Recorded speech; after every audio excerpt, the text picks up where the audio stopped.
4 hommes, parmi les 8 au moins, qui sont passés à l'attaque. Ils étaient répartis en 3 équipes distinctes. Premier commando à entrer en action, celui du Stade de France. 3 kamikazes. Ont-ils été empêchés de rentrer dans le stade? Sont-ils arrivés en retard? À 21h20, le premier actionne sa ceinture d'explosifs en face de la porte D. À côté du corps, les enquêteurs retrouvent un faux passeport syrien.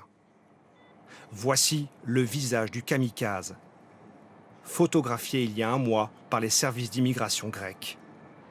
20 minutes plus tard, face à la porte H, le deuxième membre de l'équipe se fait sauter. Aucune information sur lui pour l'instant. 21h53, le troisième kamikaze déclenche sa ceinture près du McDonald's, non loin du stade. Identifié grâce à ses empreintes, il s'agit de Bilal Hadfi, un Français inconnu des services de renseignement. À cet instant, une deuxième équipe sème la terreur depuis une demi-heure dans les 10e et 11e arrondissements de Paris. Elle compte au moins 2 individus, probablement 2 frères, Salah Abdeslam et son aîné Brahim Abdeslam, 2 Français résidant en Belgique. La présence d'un troisième homme n'est pas confirmée. À bord d'une Seat noire, il s'arrête à 21h25 rue Bichat, ouvre le feu contre les terrasses d'un café et d'un restaurant. Il rembarque. 7 minutes plus tard, même scène d'horreur, rue de la Fontaine-au-Roi. À 21h36, le commando vide ses chargeurs sur les clients d'un café dans la rue de Charonne. 4 minutes plus tard, à 21h40, Brahim Abdeslam, seul, s'assied calmement à la terrasse du café Voltaire et se fait exploser. A-t-il actionné par erreur son détonateur? Avait-il une autre mission? Était-il celui qui devait semer la mort dans le 18e arrondissement, comme le mentionne le groupe État islamique dans sa revendication? Les enquêteurs vont devoir éclaircir ce point. Reste un homme, Salah Abdeslam, lui seul est resté en vie. Que devait-il faire? Est-il le 8e homme évoqué encore une fois par le groupe État islamique? Seule certitude, après les attentats, il laisse la Seat noire qui sera retrouvée à Montreuil avec les armes à bord. On retrouve sa trace dans une voiture conduite par 2 hommes venus de Belgique, comme en atteste un passage à un péage routier vers 3h du matin. Ils récupèrent Salah Abdeslam et retournent vers la Belgique. À 9h10, à Cambrai, ils sont contrôlés par des gendarmes. L'avis de recherche contre Salah Abdeslam n'a pas été lancé. Les gendarmes laissent repartir la voiture et Salah Abdeslam court toujours. Reste la 3e équipe, celle du Bataclan. Elle compte au moins 3 kamikazes. À 21h40, ils arrivent en face de la salle de spectacle avec une polo noire louée par Salah Abdeslam. Des 3 hommes qui ont commis le massacre, 2 sont identifiés, Ismail Omar Mostefaï et Sami Amimour, connus des services de renseignement. L'identité du 3e homme n'est à ce jour pas connue. Voilà, bonsoir Audrey Goutard. Si on a bien compris, il y a ce soir un homme, le 8e membre présumé de ces commandos terroristes, Salah Abdeslam, qui est en liberté quelque part en Europe. Exactement, exactement. Alors plusieurs mandats d'arrêt internationaux ont été lancés. Je peux vous dire que les policiers sont sur les dents. Ce matin, les Belges ont cru pouvoir l'interpeller, mais non, il n'était pas à l'endroit indiqué. Donc en fait, ce que les enquêteurs craignent le plus, c'est qu'ils parviennent à franchir les frontières et parviennent à retourner en Syrie pour rejoindre les commanditaires des attentats. Ou pire encore, qu'ils se cachent quelque part et qu'avec l'aide de complices, ils ne commettent de nouveaux attentats. Merci Audrey. Alors que sait-on du parcours, du profil de ces 5 terroristes identifiés? Arnaud Comte, Cyril Za, Mathias Second. Moins de 3 jours après les attaques dans Paris, 5 des 8 terroristes sont formellement identifiés. Et ils sont tous français. Parmi les kamikazes de Bataclan, Sami Amimour, 28 ans, originaire de Drancy, en Seine-Saint-Denis. Ce visage est celui d'un terroriste, mais aussi d'un ancien chauffeur de bus de la RATP, où Sami Amimour a travaillé durant 15 mois au service des Franciliens. Ses anciens collègues se souviennent très bien de lui. Là, on tombe vraiment des nues, sincèrement. Là, ça me fait bizarre. Je suis choqué parce que c'était quelqu'un vraiment d'adorable, qui était un peu comme moi, qui rigolait, Là, je sais plus quoi dire.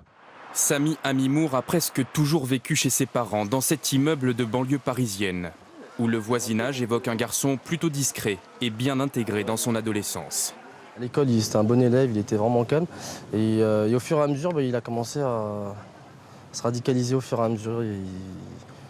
Il a commencé à à aller à la mosquée de plus en plus, à se mettre dans un coin vraiment seul, se renfermer, quoi. Jusqu'au moment où ils sont venus un jour casser la porte chez lui un matin pour l'embarquer, quoi. Car Sami Amimour était déjà bien connu de la justice antiterroriste, interpellé ici même en 2012 pour avoir projeté de partir combattre au Yémen. Placé sous contrôle judiciaire, il parvient à déjouer la surveillance des autorités l'année d'après, en 2013, pour rejoindre les rangs de Daesh en Syrie. Depuis, Sami Amimour faisait l'objet d'un mandat d'arrêt international. Le deuxième kamikaze du Bataclan s'appelle Omar Ismail Mostefaï, 29 ans. Il a passé une partie de sa jeunesse dans l'un de ses pavillons à Chartres. Lui aussi a séjourné en Syrie en 2013 et 2014. Lui aussi était connu des services antiterroristes et de la justice. Condamné à 8 reprises pour des petits délits, mais jamais emprisonné. Le troisième kamikaze qui s'est fait exploser au Stade de France est Bilal Hadfi, jeune homme de 20 ans, résident belge, inconnu des services français, mais fiché en Belgique. Grand amateur de football, il se serait radicalisé en quelques mois à peine sur Internet, où il était en contact avec un membre du groupe État islamique, connu pour avoir posté une photo sourire aux lèvres, aux côtés d'un corps décapité, en Syrie. Brahim Abdeslam, 31 ans, est le 4e kamikaze français. Il est le frère aîné du seul terroriste encore en vie et actuellement recherché, Salah Abdeslam. La famille Abdeslam vit en Belgique, dans le quartier de Molenbeek, dans cette petite maison de ville, en périphérie de Bruxelles. Salah Abdeslam a notamment travaillé durant 4 ans jusqu'en 2011 comme technicien dans cet atelier où sont réparés les tramways bruxellois. Et je vous propose d'écouter un témoignage. Le propre frère de Salah Abdeslam, l'autre frère, il a été entendu longuement, puis totalement innocenté. Il n'avait pas vu ses frères depuis une semaine et se dit abasourdi. On l'écoute. En aucun cas, j'ai été lié de près ou de loin à une quelconque intervention de ce qui s'est passé vendredi 13 à Paris. Je suis un employé communal, effectivement, et cela depuis plus de 10 ans. Je n'ai jamais eu de problème avec qui que ce soit. Vous n'aviez rien remarqué chez vos frères ? Absolument rien. Absolument rien. 2 frères aux attitudes normaux. Maintenant, pour ce qui concerne mon frère, nous ne savons pas où est-ce qu'il se trouve actuellement. Nous ne savons pas, avec les tensions qu'il y a, s'il ose se rendre ou pas à la justice. Mais vous devez savoir que il a grandi ici. Il a étudié ici. C'est un garçon tout à fait normal. Sachez que, voilà, moi et ma famille, nous sommes touchés par ce qui s'est passé. Nous avons appris ça par la télévision, comme beaucoup d'entre vous. Et nous ne disions à aucun moment que l'un de mes frères était lié à cet attentat. Nous pensons effectivement aux victimes, aux familles des victimes. Mais vous devez comprendre aussi que nous avons une maman, nous avons une famille, et que ça reste malgré tout son enfant. Merci. Et autre information importante, le cerveau de ces attentats est identifié. Les enquêteurs en sont quasiment certains. C'est cet homme, Abdelhamid Abaoud, 28 ans, un Belge parti en Syrie, qui aurait commandité les attaques. Samassoula, Thomas Paga, Claire-Marie Denis. Abdelhamid Abaoud. Il est peut-être le cerveau des attentats. Ce Belge de 27 ans est aujourd'hui en Syrie. Il se filme au pays du djihad, comme s'il était en vacances. Accélère. La guerre, comme un jeu. Je peux savoir ce que vous faites avec une VR6 sur la terre du chien. Cet extrémiste le plus recherché d'Europe est bien connu des services français. Son nom apparaît même dans une procédure qui date d'août dernier. Devant le juge d'instruction, un djihadiste de retour de Syrie parle d'un projet d'attentat dans une salle de concert et désigne Abdelhamid Abaoud comme le commanditaire. Originaire du quartier de Molenbeek en Belgique, il a fréquenté les deux frères Abdeslam. L'un s'est fait sauter boulevard Voltaire, l'autre, en fuite, est activement recherché. Et pour la justice belge, Abdelhamid Abaoud est à la tête de la cellule terroriste de Verviers, démantelée en janvier dernier.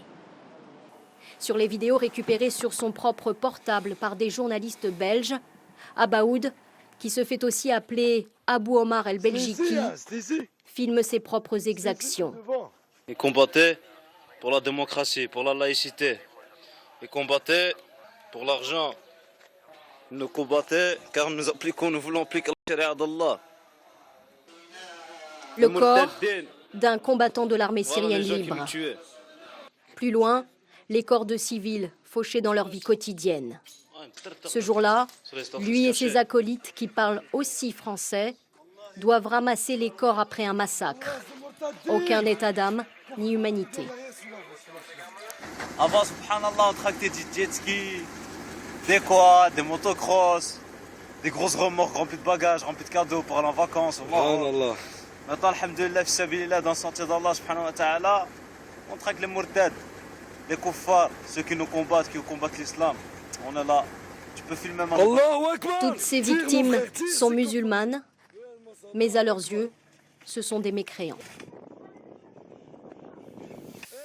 Bonsoir Étienne Lénart.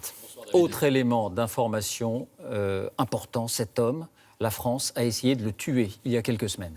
Oui, en fait, au début du mois d'octobre, il y a donc un peu plus d'un mois, les services de renseignement ont obtenu le témoignage d'un djihadiste français qui a été arrêté en Turquie. Cet homme a décrit aux policiers un centre d'entraînement dans la ville de Raqqa, donc le fief de l'État islamique en Syrie. C'est un centre d'entraînement enterré, souterrain, sur 4 étages, en sous-sol. Et il a expliqué, cet homme, aux enquêteurs que plusieurs centaines de combattants étrangers, peut-être 2000, étaient formés là pour ensuite rentrer dans leur pays, commettre des attentats. Un enquêteur a employé pour nous expliquer le centre d'entraînement le terme de poulinière. Parmi ces combattants, il y avait beaucoup de djihadistes francophones. Et les autorités françaises n'ont pas tergiversé. Les frappes menées par nos appareils ont eu lieu le 9 octobre, donc, dans cette ville de Raqqa. Alors, on l'a dit, Abdelhamid Abaoud, c'est l'un des responsables de la formation de ces combattants. Est-ce qu'il se trouvait au moment de la frappe dans le bâtiment ? C'est une question à laquelle nous n'avons pas de réponse. Mais s'il se confirme qu'il est bien le commanditaire, le superviseur de ces attentats de vendredi, à l'évidence, il n'a pas été neutralisé. Merci Étienne. Notez aussi qu'en France, les forces de l'ordre ont mené près de 170 perquisitions dans le cadre de l'état d'urgence à Lille, à Lyon, à Toulouse, à Marseille, en région parisienne. Des armes ont été saisies et même un lance-roquette. 23 personnes ont été interpellées dans la mouvance radicale, mais sans lien direct avec les attentats. Et puis, on s'arrête également sur cette autre information. Les empreintes digitales relevées sur l'un des kamikazes du Stade de France ont permis d'établir qu'il était entré en Europe via une île grecque avec le flot des migrants. Sophie Rodier, Marc de Chalvron, Philippe Maire. Voici la preuve que l'un des kamikazes du Stade de France s'est bien fait passer pour un migrant en demande d'asile. Ce document est officiel, c'est une fiche d'enregistrement. L'homme l'a remplie à son arrivée sur l'île de Léros. En haut à gauche, sa photo. À droite, ses empreintes. Elles correspondent bien à celles d'un des kamikazes. Aux autorités grecques, il a présenté ce faux passeport syrien avec une photo qui est bien la sienne, mais son nom, sa date de naissance, tout est faux. C'est ce faux passeport qui est retrouvé près de son corps au Stade de France. Alors, l'homme est-il syrien, irakien ou même français ? Pour l'instant, les policiers n'en savent rien. Mais grâce à la fiche d'enregistrement, ils ont retracé son parcours. Le 3 octobre dernier, au large de l'île de Léros, une embarcation de fortune chavire non loin des côtes grecques. À bord, un groupe de migrants syriens. Ils seront secourus par les gardes-côtes. Parmi eux, cet homme. Comme les autres migrants, son identité et ses empreintes sont relevées dans ce bâtiment, puis enregistrées. Il quittera l'île 2 jours plus tard direction Athènes, puis la Serbie, la Croatie, enfin la Hongrie, d'où il disparaît des écrans radars. Des terroristes qui se mêlent aux milliers de migrants pour entrer en Europe, les autorités savaient que le risque existait. Dans quelles conditions cet homme a-t-il été admis sur cette île grecque ? On retrouve à Léros notre envoyé spécial, Marc de Chalvron. Vous pouvez le voir derrière moi, c'est ici que les migrants sont amenés sur l'île de Léros dès lors qu'ils arrivent ici. C'est ici que le terroriste, le kamikaze qui s'est fait exploser aux alentours du Stade de France est passé en octobre dernier dans un groupe de 100 migrants. Il s'est fait enregistrer par les autorités grecques, par la police grecque ici même, et vous pouvez le voir par le décor, les conditions de l'enregistrement en elles-mêmes sont extrêmement sommaires. Les policiers se déploient dès lors que les migrants arrivés. Tous les interlocuteurs que nous avons pu croiser depuis que nous sommes arrivés ici nous le disent. Il est impossible de contrôler le flot migratoire, de procéder à des vérifications poussées. Il n'y a que 8000 habitants sur cette île et il y a eu 32 000 migrants depuis le début de l'année, totalement impossible à contrôler. Ce scénario d'une dissimulation des migrants, c'était une des craintes des services de sécurité français depuis plusieurs mois. On l'a entendu, elle provoque une vive émotion. Sophie Brune, Arnaud Boutet, Mathieu Drejoux. Faut-il remettre en cause la politique française d'accueil des réfugiés? Après les attentats, certains responsables des Républicains demandent en tout cas un moratoire. Aujourd'hui, pendant la période d'état d'urgence, moi je réclame un moratoire, une suspension de cet accueil. Et au-delà, il faut une politique beaucoup plus déterminée pour arrêter le flux de ces migrants. Le Front National va plus loin et prône l'arrêt immédiat de tout accueil.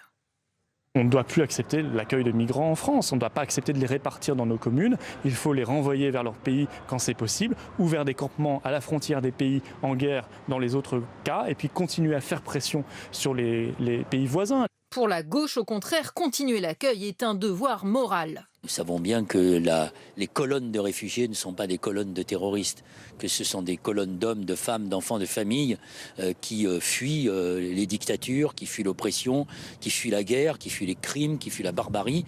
Et cela, nous avons un devoir de les accueillir. Le PS souhaite mieux appliquer la politique européenne prévue par les accords de Schengen. Il a toujours été prévu depuis le début qu'en contrepartie de la suppression des contrôles aux frontières intérieures, non seulement on allait multiplier les contrôles aléatoires partout, sur tous les territoires, renforcer la coopération européenne et naturellement aussi renforcer les contrôles aux frontières extérieures. Pour l'instant, il n'est pas question d'infléchir la politique de la France qui s'est engagée à accueillir 30 000 réfugiés sur 2 ans. Je me tourne vers vous, Audrey Goutard. Les enquêteurs français ont la conviction qu'il s'agit d'une stratégie délibérée du groupe État islamique. Mais oui, parce que le plus étrange dans cette affaire, c'est que ce terroriste aurait pu passer par la Turquie pour rentrer discrètement en Europe. Eh ben non, il est passé par la Grèce, où il a laissé ses empreintes. Ensuite, il a été en Serbie, où il a fait une demande de statut de réfugié. Et enfin, lorsqu'il s'est fait exploser, il a bien laissé le passeport à côté pour qu'on le remarque. Alors c'est l'hypothèse des enquêteurs. Ils pensent qu'effectivement ça fait partie d'une stratégie pour créer la polémique, on le voit, et pour déstabiliser les autorités européennes. Merci Audrey. Et au final, ce qui apparaît au fil de l'enquête, c'est que la Belgique était bien la base arrière de ces attaques, et tout particulièrement la commune de Molenbeek, située dans les quartiers ouest de Bruxelles, une ville déjà montrée du doigt lors des précédents attentats. Nous avons voulu savoir pourquoi et comment. Regardez l'enquête d'Anne-Charlotte Tinet et Raphaël Durosel. Elle ressemble à une petite ville de province. Rue pavée, maisons en briques. Molenbeek est pourtant l'une des communes les plus défavorisées de Bruxelles. 28% de chômage et une communauté musulmane parmi les plus denses du pays. Ici, c'est comme au bled presque. Ouais, tu trouves de tout. Ouais, on est bien ici. Bien, Il y a un problème dans ce quartier ou est-ce que c'est un quartier qui va bien? Non. Oh, c'est tout, la drogue. Il y a du tout. C'est vrai? Oui. Pourquoi? Moi, j'aime pas grandir mes enfants ici. Car Molenbeek a mauvaise réputation. Trafic de drogue, d'armes, délinquance, mais aussi islam radical. L'auteur de la tuerie du musée juif de Bruxelles, celui de l'attaque du Thalys, le commando derrière les attentats de Paris, tous sont passés par ici. Alors pourquoi Molenbeek? Quand on pose la question aux habitants... Madame, bonjour. Madame, est-ce qu'on peut vous parler de petites secondes? Difficile d'obtenir une réponse. On peut pas vous poser des questions sur le quartier? Non. Vous préférez pas? Pourquoi? Excusez-moi, s'il vous plaît. D'accord. Ahmed El Khanous est un enfant de Molenbeek, désormais en charge de la sécurité à la mairie. Pour lui, si les djihadistes se concentrent à Molenbeek, c'est qu'ils trouvent ici des conditions idéales. Nous avons une population dans les quartiers populaires où il y a une forte rotation. Vous savez que les loyers font partie des loyers les moins chers en région bruxelloise. Mais nous avons aussi une réalité, c'est que lorsque vous avez des personnes qui sont mal intentionnées, cherchent une masse pour pouvoir se fondre. Et Molenbeek est une commune par excellence. Vous savez, quand ces gens-là viennent à Molenbeek, ils ne viennent pas se faire domicilier au niveau de l'administration communale. Ils n'annoncent pas qu'ils viennent s'inscrire. Passer inaperçu. Les lieux de radicalisation sont eux aussi bien discrets. Attendez, ça c'est quoi en fait? C'est une habitation anodine qui n'a pas de statut légal. C'est une maison qui est occupée. Des gens qui en ont fait un lieu de prière et qu'on s'est retrouvé avec des extrémistes occupant les lieux, donc qui ont qui en quelque sorte se sont appropriés les lieux. Il apparaît que toute une série de personnes qui ont été citées dans différentes affaires ont transité par cet endroit-là. Quand on a des gens de ce qui habitent pratiquement en face de la ville, est-ce que les renseignements n'auraient pas pu détecter, alerter peut-être? Rien ne laissait transparaître vraiment des éléments précis à travers leur tenue vestimentaire, leur attitude, leur discours, qu'il y avait un processus de radicalisation qui était en cours. Rien. Molenbeek, une base arrière pour les djihadistes européens. Les commerçants de ce quartier refusent cette stigmatisation. On ne demande pas mieux que tout ça finisse, que tout ça cesse, parce que bon, de toute façon, on n'est pas au courant, nous, de ce qui peut bien se passer. Vous savez, c'est quand même Molenbeek est quand même une grande commune. Bon, vous pourriez avoir peut-être des cellules dormantes ou quoi que ce soit d'autre, que sais-je. Bon, mais de se dire que peut-être votre voisin est quelqu'un qui potentiellement peut être un terroriste. On n'en sait rien, malheureusement, madame. Écoutez, ça c'est arrivé dans d'autres pays, c'est arrivé chez vous aussi en France. La municipalité a tardivement mis en place une cellule de déradicalisation, mais reconnaît avoir été dépassée par la situation. Est-ce qu'il y a eu défaillance? Oui, il y a eu... De la part de qui? Je dirais qu'il y a eu une absence de politique publique d'intégration pour certains publics. Il faut que les radicaux et fondamentalistes se rendent compte qu'ils n'ont pas de place ici. Est-ce qu'il y a assez de moyens pour leur faire peur à ces terroristes? C'est pour ça qu'on attend des renforts de la part du fédéral. Des renforts et une prise de conscience un peu tardive, alors que les coups de filet se succèdent à Molenbeek, désormais considéré comme la plaque tournante du terrorisme islamiste en Europe. Bonsoir Valérie Lerouge, vous êtes en direct à Bruxelles. Comment expliquer tout de même ce qui ressemble à une forme d'indulgence ou d'impuissance, en tout cas des autorités belges, vis-à-vis de cette mouvance islamiste dans ces quartiers ? Eh bien, il y a effectivement un peu de tolérance, d'indulgence et de négligence, je dirais. Tolérance, c'était même un peu le leitmotiv de l'ancien bourgmestre, le maire ici, qui a dirigé la ville durant 20 ans. Il se vantait d'avoir une ville ouverte, tolérante et pourfendait les discours répressifs. Indulgence, peut-être à l'égard de certaines mosquées clandestines au fond d'appartements et qui ont un discours très radical, mais au nom de la liberté d'association, eh bien, personne ne fait rien ou renvoie la balle vers la police fédérale. Enfin, négligence par rapport aux moyens humains octroyés à la brigade antiterroriste, par exemple. Un seul homme, et encore à mi-temps, peut s'occuper de surveiller Internet et les messages d'apologie du terrorisme. Alors, le ministre de l'Intérieur, hier, a reconnu qu'il y avait bien un problème Molenbeek, annoncé un plan très rapidement. Merci Valérie pour ces explications. Et après l'enquête, la réponse politique. Regardez cette image. Notre République n'est pas à la portée de misérables tueurs. C'est avec ces mots que le président de la République s'est adressé aux députés, aux sénateurs, réunis ensemble, ici à Versailles. Une procédure exceptionnelle. Il annonce la création de milliers d'emplois dans la police, la justice et une modification de la Constitution. Maryse Burgot, Julien Pelletier. Deux images solennelles. D'abord, le visage grave de François Hollande dans ce long couloir du palais de Versailles. Monsieur le Président de la République! Puis cette Marseillaise, entonnée par les députés et sénateurs.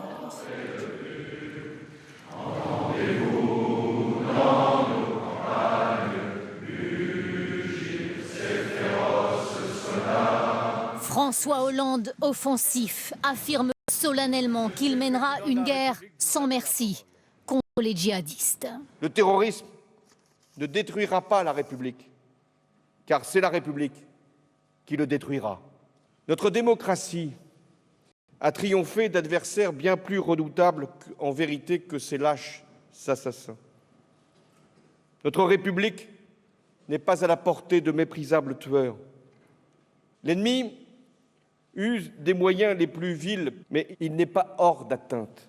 Et pour gagner cette guerre, près de 8000 postes sont créés dans la police, la justice, la défense.